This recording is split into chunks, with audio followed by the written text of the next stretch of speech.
Welcome in. This is Beyond Live Podcast. bensound.com. This is a podcast where I talk about ghost hunting. And I talk about a ghost hunt. And I'm going to probably give you the results a little differently to see how things go. The way I have been doing it, been kind of weird. I haven't been feeling it that way. So I think this is going to be the new way. I'm going to give you information. I'll just get into it and see if you guys like it. Okay. What I'm talking about today is the Delta Queen. It's an American steamboat, stern wheel steamboat. She is known for cruising the major rivers that constitute the tributaries of the Mississippi River, particularly in the American South. Although she began service in California on the Sacramento River Delta, which is where she gets her name, she was docked in Chattanooga, Tennessee, and served as a floating hotel until purchased by the newly formed Delta Queen Steamboat Company. She was towed to Houma, Louisiana, hopefully I said that right, in March of 2015 for refurbishing to her original condition. And that is where they say they started seeing stuff and things happening. So, this is going to be the things that are happening that people are seeing is going to be one list of what I'm going to talk about. The next list is going to be from the hunt of the show. And the show that we're talking about that does this Delta Queen is the Ghost Brothers. Done before in other episodes. And the way this episode went, it just seemed I got to do it a different way. Because there's so much to this. So, that being said, they interviewed Captain Mike and asked him about what was going on. And he said the boat was built in 1927, was about $1 million to make. They moved it from Tennessee to New Orleans, and that's when things started happening. They've seen apparitions of people. There was in 1950, there was a chef that got stabbed to death by the butcher. They got in a conflict in the kitchen, and the butcher just stabbed him, killed him, cold blood, in the kitchen. They think he's still haunting the place. Ma Green, the former captain from long time ago, or she was the original captain, and they think she's still haunting it, especially since Captain Mike one night, he was sleeping, and he got woken up by something. He doesn't know what, and he doesn't know why he was called to, the engine room. And in the engine room, there was a badly damaged something, where he had to fix. It was leaking. The boat sprung a leak, basically, and it was going to sink if he didn't fix it. So he believes that Ma Green was just protecting her boat. Let's see. Was that up? Doors open and closes by themselves. A team was there, and they had instances where a guy got flicked on the wrist because he was about to have a drink of beer. Ma Green is a strict, straight-edge woman that did not like beer, alcohol, or anything on her boat. It was during the Prohibition times too. So that would track that she wants to keep a clean boat because she just wanted, and this. So she does not like drinking. So the investigation, though, what they found was in the kitchen they were doing the EVP, and they asked the question, is this the guy that was killed still in this area right now? Or is the guy that was killed still in this area right now? After reviewing the tape, they got a breath or some kind of a response. It was unclear. They didn't know exactly what it was. So, still in the kitchen. We're going to stay in the kitchen.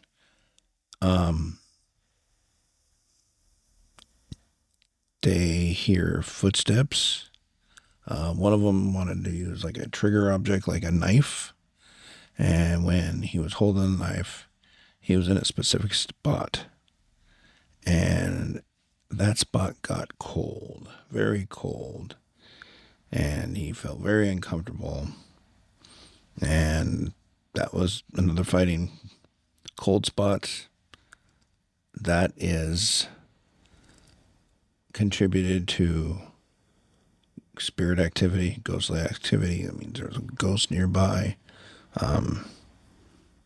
That's usually something, that's why we always do thermometers. Yeah, that's why we use thermal cams too. All right, so let's see. Ma Green's room. Let's see if we can do Ma Green's room.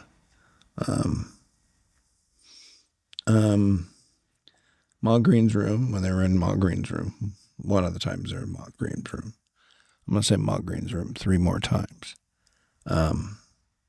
They asked in the EVP, will it be good having people back on the boat having a good time again? They did get a response, but just like the one in the kitchen, it was kind of garbled. It was like a breath or something. It could have been something, could have been not.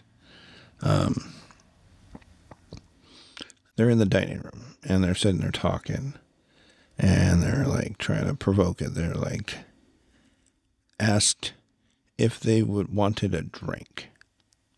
And right when he said wanted a drink, a few seconds later, slam. Sounded like a door slam. So they investigated. It was a door slamming. It was right around the time where he talked about drinking. Once again, Ma Green was a teetotaler, and she wanted no drinks on her boat. So no drinking whatsoever. Door slamming.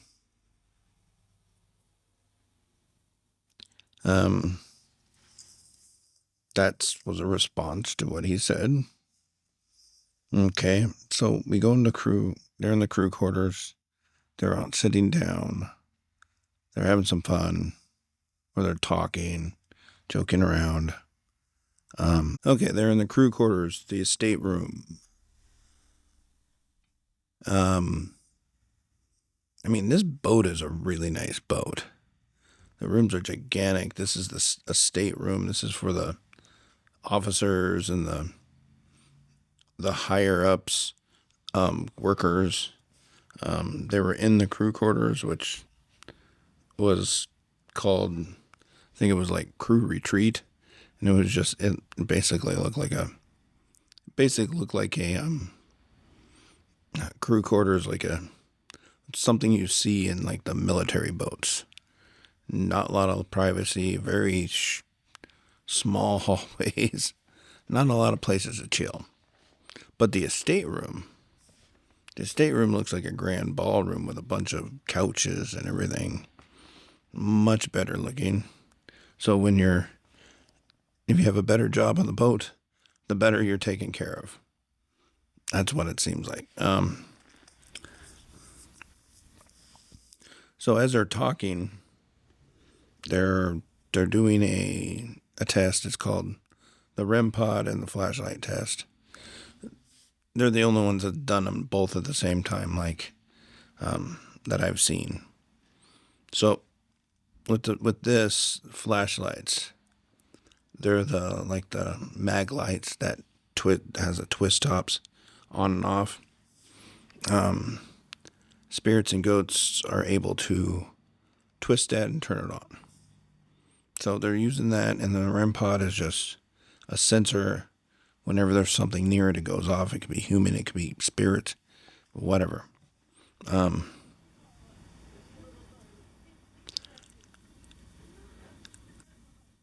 So they're trying to talk to spirits, and one of them asks, "Are you one of the crew members?" And at the same time, REM pod goes off, and the flashlight, which usually doesn't happen. So they're kind of freaking out. And then there's another question. Or one of them was like, "Do you like working on the boat?" Nothing happened. Then he changed that thing. "Do you hate working on this boat?" They both go off again. Crazy. Then he was saying, "You hate," and they're going through everything. You're like, you're on a boat you don't hate. You got close quarters. Only can slam doors. You want to unwind. You can't do that. Going to be tensions. And then it's like, did you get into it with another coworker, maybe in the kitchen? They both go off again. So they just found possibly the murder victim.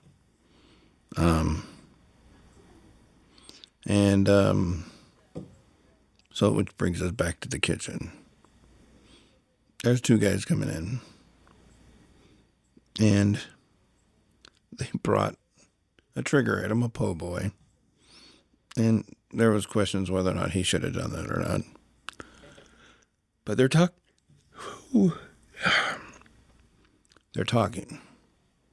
They're trying to get the murder victim out. And what they got was a response when they asked, "Are you the chef that got murdered?" And one of the guy gets tapped on the shoulder. And then other than that, they didn't really get much there. But they do believe the guy is still in that room, all ready to go.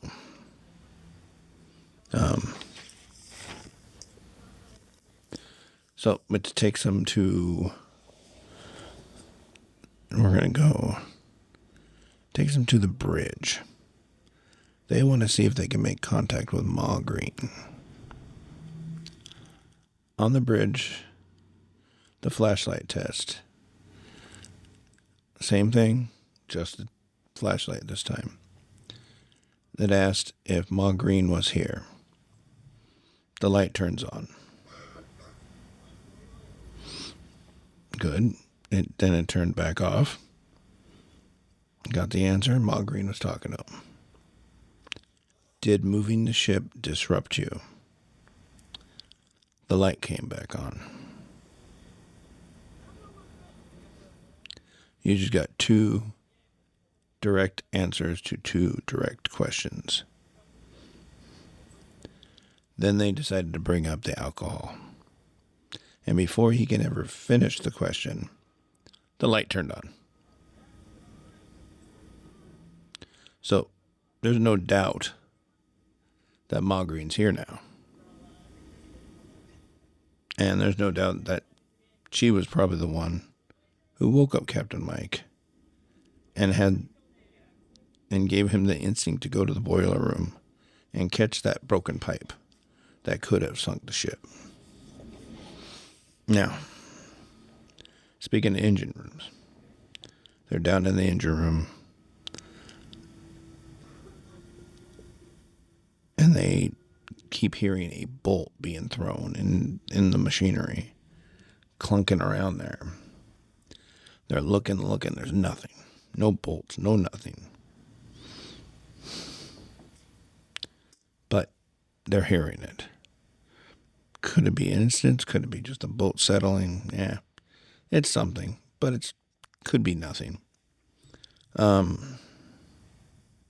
couple of them went outside with a thermal cam to kind of just, because they're saying they see people in the windows. And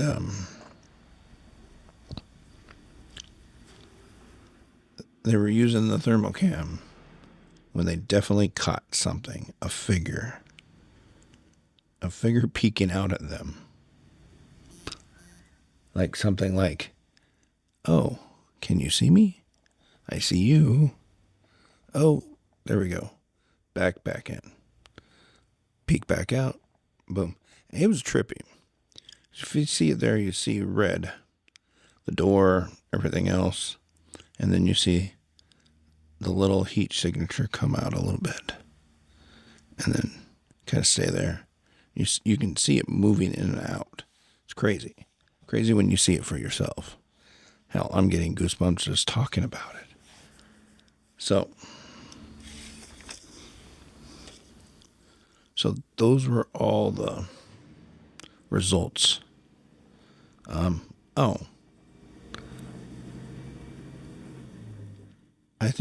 don't know if I got to this or not. Well, I'm going to say it again. They're doing an EVP session in the dining room. The question was, do you want a drink? And then after that, they hear a door slam. Crack. They go investigate. It was one of the doors slamming shut.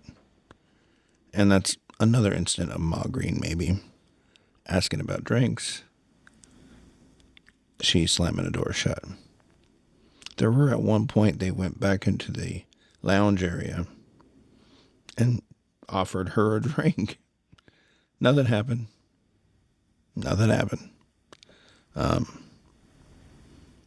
So other than that, I think this was an interesting one because this is actually a boat, historic boat. Who doesn't like steamboats? Steamboats are awesome. Trying to think if I missed anything. Besides hearing footsteps all over the place in the kitchen area, and getting a cold spot right away. What's interesting is the REM pod and flashlight test happening at the same time. So, that's interesting. It's interesting. All right.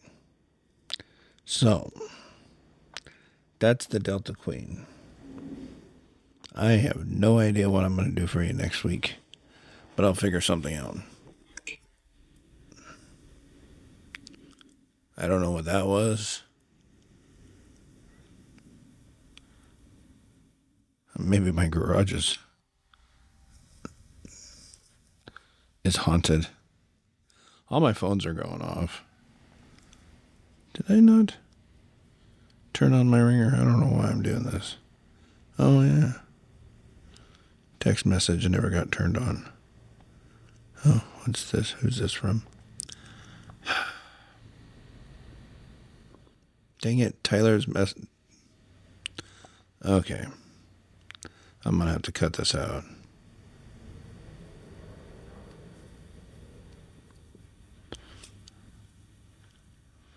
All right.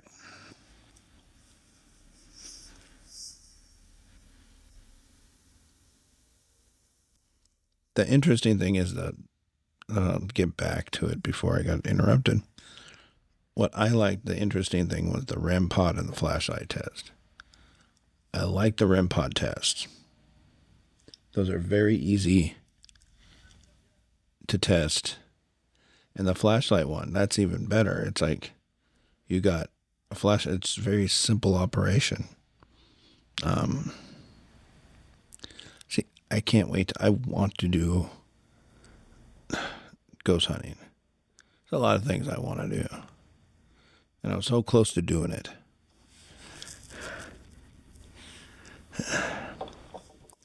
But we'll see. I might still be close. But either way, let's I'm going to go to my urban legend.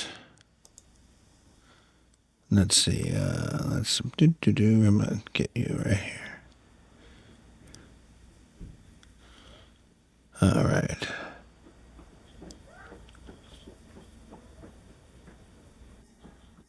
The Accidental Time Traveler. I have not pre-read this, but I think I'm going to read it anyways. This is a urban legend list off the web. It's called 7 Urban Legends, which spooky spirit. Oh, hey, have you ever heard of spirit photography? In the early 1860s, Boston jeweler and amateur photographer William H. Humler made a self-portrait that appeared to contain the spirit of his dead cousin. Did they have photography back then? I don't know. With that, a new career was born. Humler became the spirit photographer and would spend several years making photographs of people accompanied by an apparition of the dead loved one, including Mary Todd Lincoln with the ghost of her husband, the 16th President of the United States. Today, the spirit photography is considered a hoax. A society has become clued into the dark room and the Photoshop tricks photographers employ to trick our perceptions, but there's still a fascination with spirit photography, as demonstrated by the 2005 exhibition, The Perfect Medium, Photography and the Occult of New York's Met Museum. Interesting, I say. Very interesting. So,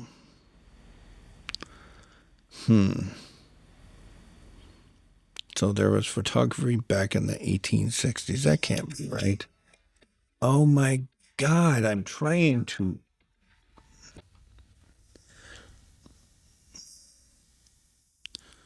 So I'm not even sure if there was regular photography in the 1860s.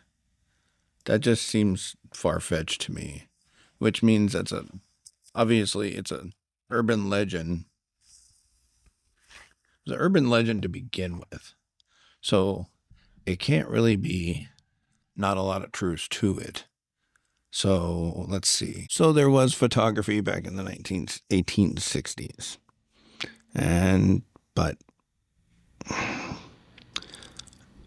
So there could be an explanation. Explanation of why they'd see spirits in the pictures. Photography is still new in those days. So therefore it could be like anything from, overexposure, or they just took the picture wrong, or who knows, people moving. I don't know much about photography. I don't know much about old photography. But it could be explained away. But we already know it's a hoax to begin with. Oh, I remember a few years back, a while ago, it was like 10 years ago or so, I get a text message from my ex-wife of my son when he was playing in the orchestra, where he was putting away his instrument and there was a ghost hovering him. That was an app. It's an app they had back then. I'm sure they still have those apps. So, anyways. So this is the next one. We're going to go to the next urban legend. This is a creepy story. It's a partial story. There's going to be partial stories with this. This is just a list, a little bit. I'm just freaking filling time. I woke up in the middle of the night to an eerie light filtering into the tent. Flipped open the tent flap to see the whole campfire flooded in a dull red light. Coyotes howl in the distance. My tent mates are gone. The other tents were empty. Now that's a little creepy. You wake up, there's a light. I mean, what happened next? I'm just curious. I'm not going to search that up. So, the accidental time traveler. In June of 1951, around 11 p.m., a young man dressed in 19th century attire suddenly appears at the middle of an intersection in New York's famous Times Square. Confused and disoriented, he begins to run, but is quickly hit by a taxi and fatally injured. At the morgue, it is discovered that he has 19th century money in his pocket, as a business card identifying as Rudolph Fentz. The police used this information to track down a relative who says that her father-in-law, who had a matching address from the business card, disappeared in 1876.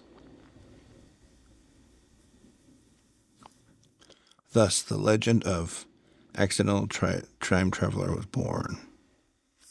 The legend, thought to be true for several decades until 2005, when a researcher, Chris Ulbeck, discovered it was based on a 1950 science fiction short story by author Jack Finley. Turns out another writer named Ralph Holland reprinted the story, removing any indication it was fiction.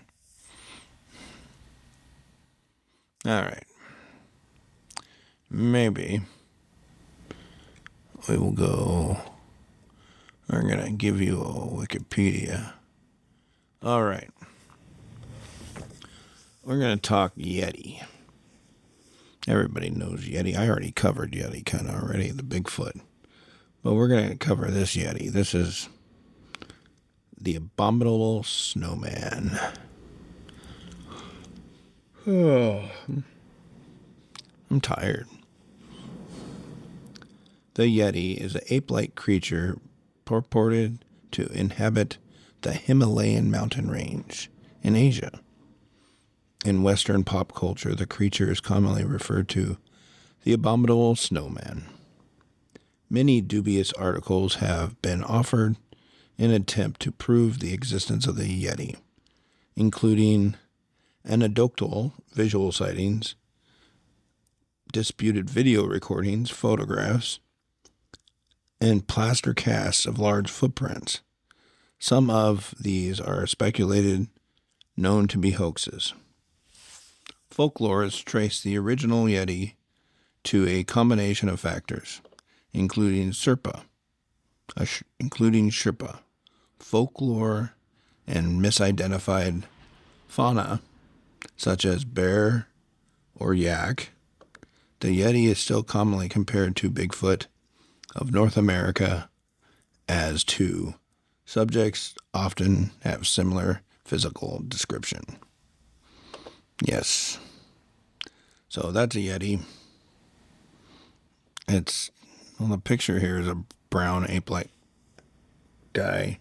Looks just like Bigfoot. But whatever. Other than that, I'm going to call it a quits for the day. This is Howard, your host. Thank you for listening to Beyond Life Podcast. Beyond Life Paranormal Podcast. And I will take you out like I normally do. Funky music. Goodbye.